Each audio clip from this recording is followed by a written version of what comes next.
દેવગઢ બારિયા અને ધાનપુર તાલુકામાં મનરેગા યોજનામાં 100 કરોડના ભ્રષ્ટાચારની તપાસ હાથ ધરાઈ. દાહોદ જિલ્લાના દેવગઢ બારિયા અને ધાનપુર તાલુકામાં મનરેગા યોજનાના કામોમાં 100 કરોડના ભ્રષ્ટાચારના મામલે કોંગ્રેસ પક્ષનું પ્રતિનિધિ મંડળ સ્થળ મુલાકાતે ગયું. વિધાનસભા કોંગ્રેસ પક્ષના નેતા અમિત ચાવડાએ આ મુદ્દો ઉઠાવ્યો અને મંત્રીના પુત્રોની એજન્સીઓના નામે આચરવામાં આવેલા ભ્રષ્ટાચારની તપાસની માંગ કરી. કોંગ્રેસ પક્ષના વરિષ્ઠ આગેવાનોનું પ્રતિનિધિ મંડળ, જેમાં ડોક્ટર પ્રભાબેન તાવિયાડ, ગુલાબસિંહ ચૌહાણ, ચંદ્રિકાબેન બારિયા અને નરેન્દ્ર રાવત સામેલ હતા. તેમણે આ મામલે સ્થળ મુલાકાત કરી.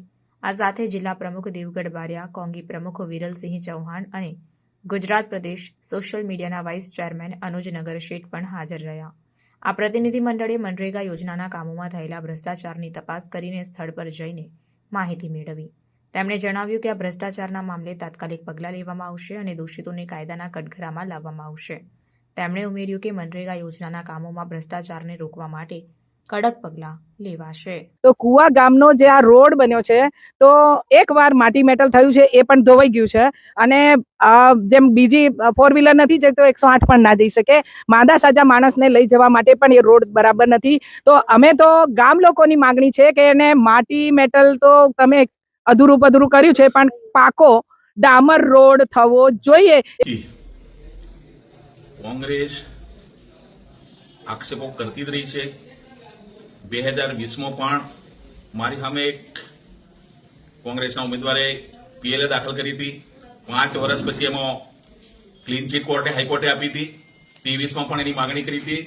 ભ્રષ્ટાચાર માટેની કામો નથી થયા, એની 100% ચકાસણી કરી. વિભાગે 7 વાર તપાસ કરાવી. સ્થળ પર તમામ કામો હતા ને આજે પણ છે.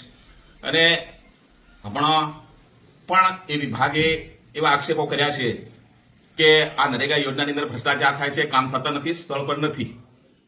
અને એના અનુસંધાને આજે કોંગ્રેસ સત્તા મોવડી મંડળના પ્રતિનિધિઓ દેવગઢ બારિયા તાલુકાના વિસ્તારના ગામડાની અંદર ચકાસણી માટે આવ્યા હતા.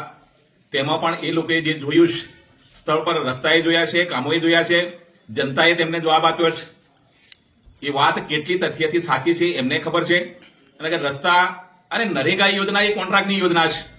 એ કોઈને કોન્ટ્રાક્ટ આપતી નહીં. એ કામ આધારિત લેબર માટે કામ કરતી આ યોજના છે. અને મારો કોઈ છોકરો કોન્ટ્રાક્ટનો રસ્તા બનાવવાનું કામ કરતો નથી. આ તો એના માટેનું મટીરિયલ નક્કી કરેલા લોકો આપતા હોય છે. મજૂરો કામના કામ કરતા હોય છે અને લોકોને રોજગારી મળતી હોય છે. લેબર કામ કરે છે, કડિયા કારીગરો કામ કરે છે. એ તમામ પેમેન્ટ એના ખાતામાં જતું હોય છે અને ડીબીટી પેમેન્ટ કરવામાં આવે છે. બાકી આ યોજના દાહોદ માટે આશીર્વાદ રૂપ છે. ગરીબોને મજૂરી કરવા જતા હતા, એના ગામમાં મજૂરી મળતી રહી છે, એવા આક્ષેપો છે. પણ ખરેખર મારા મત વિસ્તારની અંદર તમામ કામો 100% આજે ધરતી પર થયેલા છે. 2020માં માટી મેટલના રસ્તાઓ થયેલા. ડુંગરાળ વિસ્તાર છે, કદાચ કેટલોક વિસ્તાર પાણી લીધે હોય પણ જાય. એના માટે રિપેરિંગની કોઈ જોગવાઈ છે જ નહીં. હવે એ રસ્તાએ ડામર કરવાની વાત કરે છે. એમને ખબર હતી આ જ રસ્તો આ વર્ષે મેં બનાવવા માટે ડામર રોડની અંદર મંજૂર કરાવી પણ દીધેલો છે. અને બાકીના રસ્તા પણ મારા 22 વર્ષના શાસનમાં દેવગઢ બારિયા તાલુકો હોય, ધાનપુર 100% રસ્તા મેં માટી મેટલ અને ડામર એ પંચાયત મકાન માર્ગ અને સ્ટેટ પંચાયત માર્ગના માધ્યમથી અમે કામ કરાવીને લોકોની સુવિધાઓ ઉભી કરવાનું અમે કામ કરીએ. એ આક્ષેપો આખા બારિયા તાલુકાની 100 કરોડની ગ્રાન્ટ આટલા વર્ષોમાં નથી વપરાય. અને જયારે 100 કરોડનો મારા પર આક્ષેપ કરે છે, એ હિસાબ હવે એમને આપવો રહ્યો. મારે કંઈ કહેવાનું રહેતું જ નથી. અને આ કામ અમે કોઈ વ્યક્તિને આપતા નથી, કોઈ એજન્સીને આપતા નથી. આ તો માંગ આધારિત યોજના છે. એટલે એમાં કઈ પ્રશ્ન અને આક્ષેપો તદ્દન સત્યથી વેગળા છે. એને અમે નકારી કાઢીએ છીએ.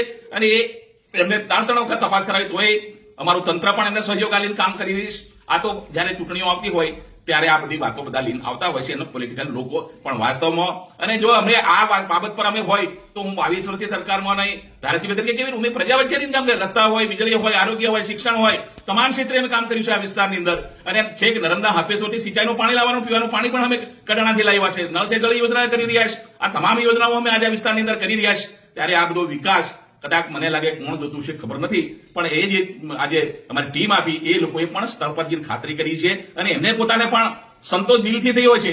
પણ કદાચ બીજી રીતે ના પણ થતો હોય આ કામ દેખાય એટલે. અને બધા જ કામ સ્થળ પર આજે થયેલા છે. અને અમારા સરપંચો કામ કરે છે, ગામના મજૂરો કામ કરે છે.